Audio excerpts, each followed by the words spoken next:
I'm covering all of the important movement techniques for controller players, and I'm also going in depth on how you can actually remember to implement them into your gameplay. Shout out to EA for sponsoring this video. One of the first advanced movement techniques that players learn is something called the wall bounce. Now, the wall bounce is pretty straightforward once you get the hang of it. It's something that can be achieved consistently, and here's how you do it. You're gonna go at a wall, a box, anything that you can jump off, and go at it from an angle. You wanna get a nice slide into that direction, press jump, turn towards the wall, then press jump again, and then after that jump, you're gonna start to look away from the wall. Now, this is for more of a straightforward wall bounce. I will talk further about other types of wall bounces where looking away may not be as necessary, but for now, let's focus on this. First, you're gonna slide, jump, turn, jump again, turn away from the wall. Now, after that second jump upon landing, you can determine if you'd like to slide, if you're going down a hill or creating more momentum,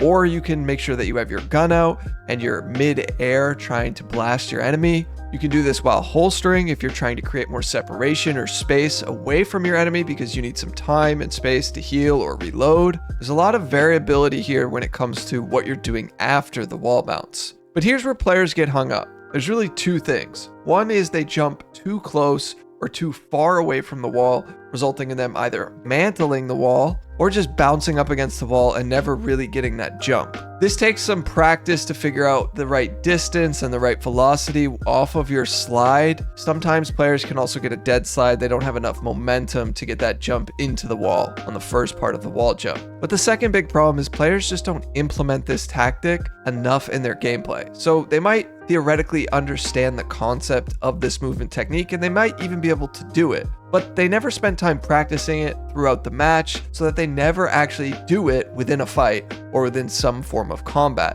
And that's really what I want to dig into here. It's vital that you just wall bounce all throughout the map once you learn how to do it. This will get your brain thinking, feeling, and remembering, okay, yes, I can use this technique here, and if I'm in a pinch or if I want to surprise the enemy, I can do it here, or I got to take some space and get away from this guy. Oh, I can wall bounce here and maybe create some unpredictability here so that maybe I don't get shot in the back. Like, whatever the situation is, the point is that you just got to practice it throughout the match. Now, that doesn't mean you start doing it in every single fight, but you do it in all the downtime as you're walking throughout the map, as you're just rotating. And then you're testing out, oh, if I do it here, this spot, I like that. I really think that this will do well. You'll see in this clip, I do it over the door frame so that the Wraith doesn't get the jump on me, and I add in a layer of just unpredictability. It allowed for me to get a good spray to surprise her and then wind up following up on it and getting the kill.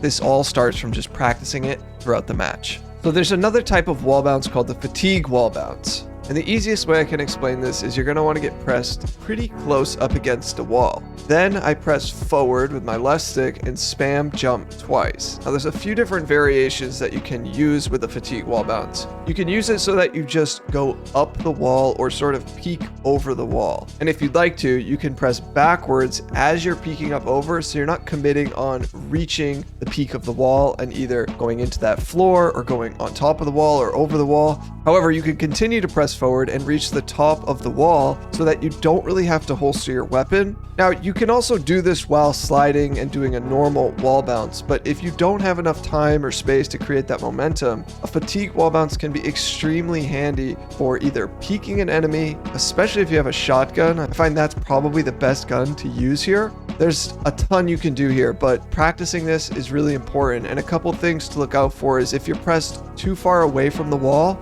you won't get a good fatigue wall bounce. In fact, your legend might just bump into the wall or try to climb it normally. And there are some times where I can't do this 100% consistently, but I can get it pretty consistent. And if you fail on the first attempt, it's pretty low risk. So you can just spam jump again, pressed up against the wall, and you should be able to get it. Next, let's move on to some zip lines. First is the zipline quick interact. At least that's what I call it. And this is most commonly done on those vertical zip lines, like the ones in the zipline buildings or in some other places that have vertical zips. But this can be applied on jump towers or evac towers if you'd like as well. Depending on how you hold the controller and if you use paddles or not, well, this will most likely determine how difficult doing this is for you. I press X and then A, and then I usually turn my stick to do a 180 and then potentially interact one more time. But doing the 180 is subjective to which direction I'm looking in and which direction I want to face after the interaction. The easiest way to practice this is just by pressing interact and then pressing jump on any zipline. You're going to have to do it pretty quickly, but see the momentum that you get and then try to find the zipline again after that jump. If you can do that, you can then try to hit interact again.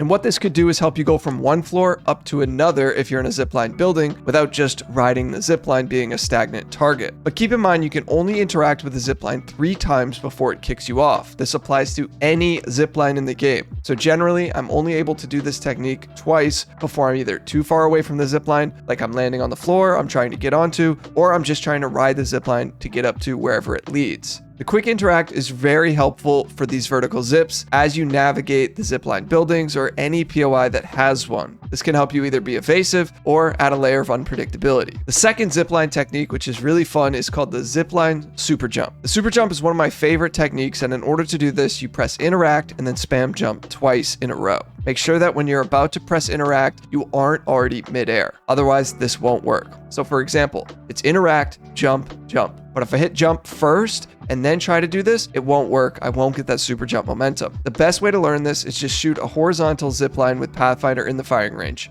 Make sure that you can see the interact prompt while you're standing on the ground. Then press the buttons. Interact, jump, jump. It should be pretty easy to learn if you try it like that. But once you get the hang of this, take it to the other vertical zip lines in the firing range and test it out. Once you can do it on the vertical zips, you'll have a lot more variety when it comes to what you want to do next. Sometimes you can do this to attack and surprise an enemy with some forward momentum while you're shooting up in the air. You can also use this to be evasive, create some separation while utilizing some movement that might throw off the enemy's aim because they aren't used to tracking someone like this or they aren't expecting it. Either way, this can be applied to vertical or horizontal zip lines as long as you aren't midair trying to do this. Now, if you're watching this and you've played Apex at all, you're probably familiar with slide jumping. This is a common movement technique in Apex. It's not advanced by any means. All you need is forward momentum, create a slide, and then jump. You can do this several times throughout a match, whether it's just as you're navigating the map or within a fight or off of things or into things, however you want to do it. There's something called an edge slide as well. This is where you're climbing up something, sliding off of the edge, and creating some more forward momentum. It can be used to attack an enemy, create more space, separation, maybe you need to get to a nearer piece of cover, whatever it may be.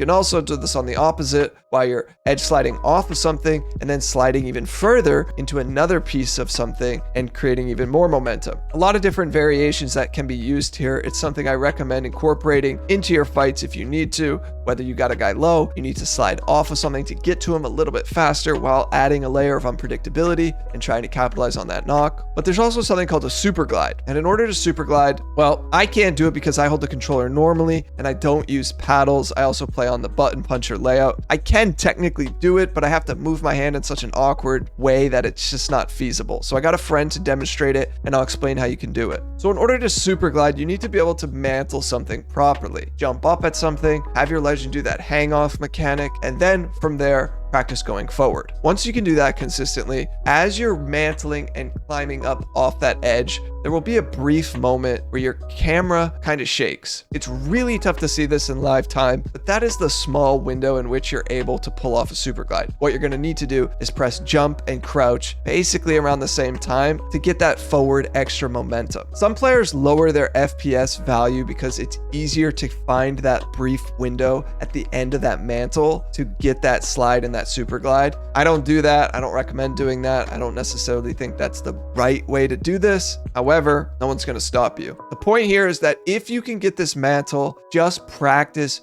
pressing slide and jump at the same time after that, because by doing so, this will take a ton of practice, but you'll find that little window where you're able to pull off the super glide. Try it on anything that you can mantle, climb, and then get an edge slide off of, and you should be able to get a super glide off it as well if you can get the timing down. Now, some people will try to correct me and say, well, technically you need to hit the jump first and then the crouch. crouch, but it's literally only 1 frame later. So it's essentially in live time, it feels like it's going to be pressed at the same time. But just keep in mind, the jump is very slightly supposed to come first, then the crouch. And this is very tough depending on how you hold the controller, how your button layout is, and if you use paddles or not. However, when it comes to controller movement, one of the most important things that you can try to master is just a simple strafe. Learning to strafe while firing your weapon will enhance your gameplay probably 10x. This is a very simple way to mitigate recoil, incorporate movement, and improve tracking. Watch some of the best controller players. They utilize strafing to the utmost degree, and it doesn't have to be anything complex. It can simply just be left to right, right to left, far left, then far right. It's a dynamic thing. There's not a one-size-fits-all approach here, but if you can just learn to strafe while either hip firing and or aiming down your sights, you will see a significant improvement in your gunplay and your gameplay. But it doesn't end there. In order to get better, you're going to need to learn more about your game sense. So be sure to check out this video next. Thanks for watching. Peace.